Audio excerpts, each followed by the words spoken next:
So చాలామంది solar గురించి అడగడం జరిగింది ఎంత అయిందని. షార్ట్స్ అయితే కవర్ చేశాను కానీ 90% షార్ట్లో కవర్ చేసేసాను.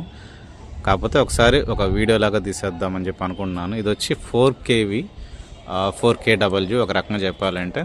సో 8 ప్యానల్స్ వస్తాయి. పైన చూడండి మీకు అర్థమవుతుంది, 8 ప్యానల్స్ వస్తాయి. కానీ గ్రౌండ్ స్ట్రక్చర్ పెట్టినప్పుడు ఏంటంటే మనకు ఈ స్పేస్ అంతా కూడా తినేస్తుంది.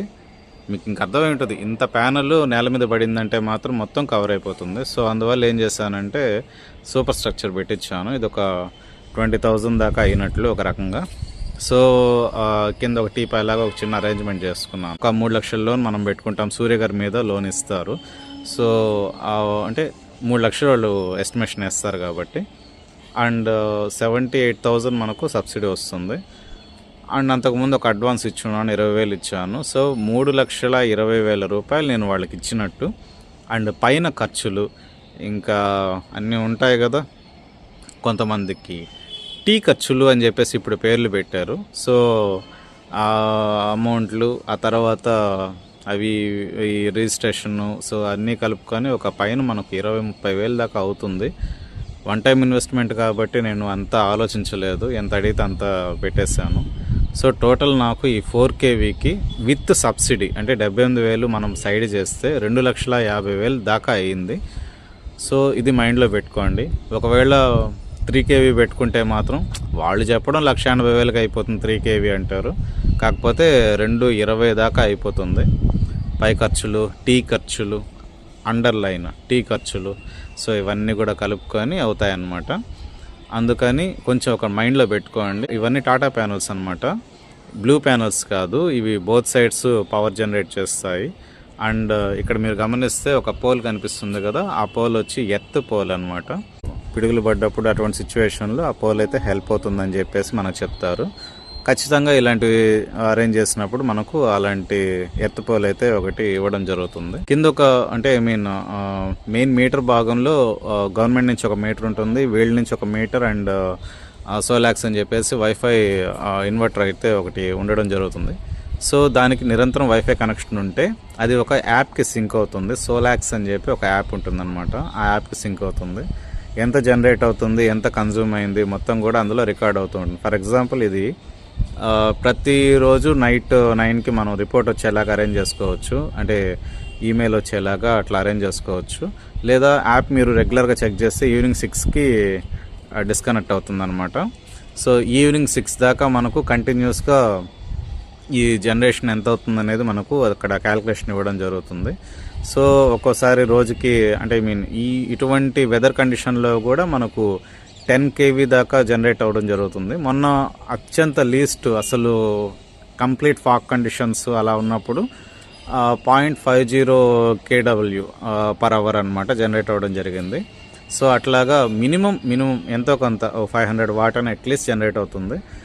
మొన్న వచ్చి రీసెంట్గా నేను గమనించింది 18 కిలోవాట్స్ పర్ అవర్ జనరేట్ అవ్వడం జరిగింది. లిటిల్ బిట్ కొంచెం ఎండ్ వచ్చింది ఈ మంచు కాలంలోనే. సో ఆ టైంలోనే 18 కిలోవాట్, 17, 16, 50 అన్నీ చూశాను, అన్ని కండిషన్స్ చూశాను, బాగా జనరేట్ అవుతుంది. క్యాల్కులేషన్ కిందకు వస్తే 1 కిలోవాట్ వచ్చి 1000 వాట్స్ వస్తుంది. So per hour 0.50 kilowatt generate అయినా కానీ 500 వాట్ ఎవ్రీ అవర్ జనరేట్ అవుతున్నట్టు.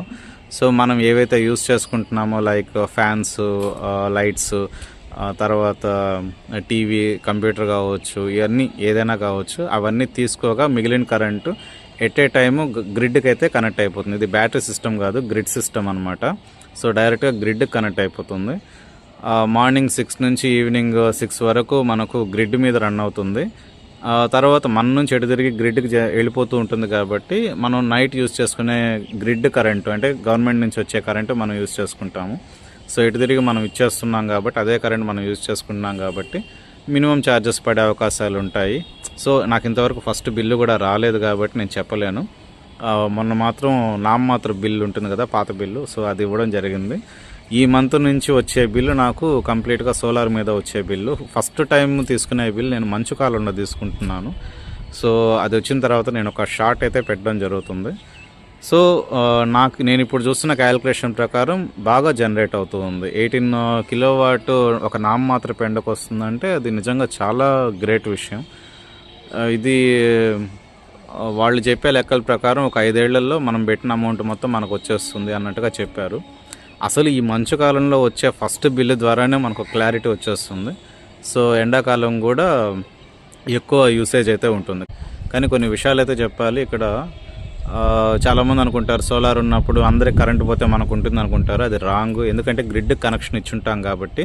సో మనకు కరెంట్ ఉన్నప్పుడు మిగిలిన వాళ్ళకి కరెంటు పోయింది అనుకోండి, ఎవరైనా వర్కర్స్ పనిచేస్తూ ఉన్నప్పుడు మన నుంచి గ్రిడ్కి వెళ్ళే కరెంటు వల్ల వాళ్ళకి ఎఫెక్ట్ అయ్యే అవకాశం ఉంటుంది కాబట్టి ఆటోమేటిక్గా మనకు కూడా కరెంటు పోతుంది. సో చుట్టుపక్కల కరెంటు పోతే మన లైన్ ద్వారా ఏ కరెంటు పోయినా కానీ మనకు కరెంటు పోతుంది. నైట్ టైం కూడా అంతే. ఇంట్లో ఇన్వర్టర్స్ ఉంటే మాత్రం ఇన్వర్టర్స్ ఎడిదేరి దీని నుంచి ఛార్జ్ అవుతుంటాయి కాబట్టి వాటిని మనం యూజ్ చేసుకోవచ్చు కరెంటు పోయినప్పుడు. ఎక్సెప్ట్ దట్ అందరికి కరెంటు పోయినప్పుడు మనకు కూడా కరెంటు పోతుంది. అండ్ నైట్ టైము ఒకవేళ ఎవరికైనా కరెంట్ లేదు అంటే సోలార్ నుంచి ఉండే కరెంటు, మనకేం బ్యాటరీ స్టోరేజ్ లేదు కాబట్టి సో మనకు కూడా కరెంటు పోతుందన్నమాట. సో అందరితో ఎలాగుంటుందో మనకు అలాగే ఉంటుంది. కాకపోతే మన దగ్గరే కరెంటు జనరేట్ అయ్యి మనం గ్రిడ్కి ఇస్తాం, మనం యూజ్ చేసుకుంటాం కాబట్టి నైట్ టైం మనకు ఆ గ్రిడ్కి ఇచ్చే కరెంట్ యూజ్ చేసుకునే వెసులుబాటు అయితే ఉంటుందన్నమాట. అంతేగాని అందరికి కరెంటు పోయినప్పుడు మనకు ఉంటుంది అని అనుకోవడం మాత్రం లిటరల్లీ అది అపోహ. అండ్ ప్యానల్స్ కింద ఇట్లాగా టీపాయ్ ఇలాంటి సెటప్ పెట్టుకోవద్దు, షాకులు కొడతాయి, ఇవన్నీ కూడా అబద్ధాలు. ఒక జస్ట్ ఇది రేకుల షెడ్ మాదిరి అనమాట ఒక రకంగా అనుకుంటే. నేను యాక్చువల్గా రేకుల షెడ్ వేసుకుందాం అనుకున్నాను. అది షెడ్ కాస్త సోలార్ షెడ్ అయిందనమాట. దానికి దీనికి నాకు పెద్ద ఖర్చు వేరియేషన్ కనపడలేదు. అందుకని వేసిన కాడికి లాంగ్ టర్మ్ ఉంటుంది అండ్ ఏదో ఒక ఉపయోగం ఉంటుందన్న పాయింట్తో నేను సోలార్ అయితే వేయడం జరిగింది. సో 2,55,000 అయిందనమాట 4 kVకి. అది మైండ్లో పెట్టుకోండి. ఓకే, మీకు అర్థమైందని అనుకుంటున్నాను. మీకు ఏదైనా డౌట్స్ ఉంటే కింద కామెంట్స్లో అడగండి, నేను ఆన్సర్ ఇవ్వడానికి ట్రై చేస్తాను. Okay, bye.